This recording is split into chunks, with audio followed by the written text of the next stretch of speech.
প্রয়াত হলেন সিপাহীজলা জেলার একমাত্র ডোম অনন্ত দাস। সবাই ওনাকে অনন্ত কাকা বলেই জানতেন। রবিবার তিনি প্রয়াত হয়েছেন।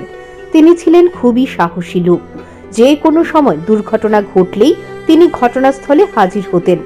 দুর্বিষহ অবস্থায় তার পরিবার, নেই মাথা গোজার মতো তাদের ঘর, নেই অন্যান্য সুবিধাও। বর্তমানে চরম দুরবস্থার মধ্য দিয়ে চলছে তাদের পরিবার। মঙ্গলবার প্রয়াত অনন্ত দাসের বাড়িতে গেলেন এক প্রতিনিধি দল। তারা সরকারিভাবে এই পরিবারকে কি কি সাহায্য করতে পারেন তা দেখবেন বলে প্রতিশ্রুতি দিয়েছেন। কি কারণে এখানে আসা? আপনারা সবাই হয়তো বা অবগত আছেন যে গত পরশুদিন আমাদের বিশালগড় বিধানসভা থেকে বলে চরিলাম বিধানসভা পুরো সিপাহীজলা ডিস্ট্রিক্টের একটা বিখ্যাত নাম, যার নাম অনন্ত। হ্যাঁ, সবাই চিনে, পুলিশ প্রশাসন থেকে ধরে অনেক প্রশাসনের লোকেরা ওনাকে চিনে। হ্যাঁ, উনি একজনে খুব সাহসী একজন লোক ছিলেন। হ্যাঁ, মানে যত খতরনাক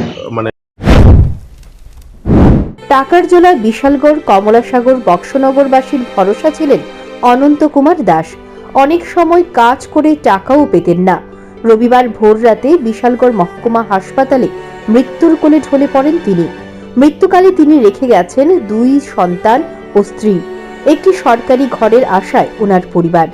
bureau report, news prime Tripura.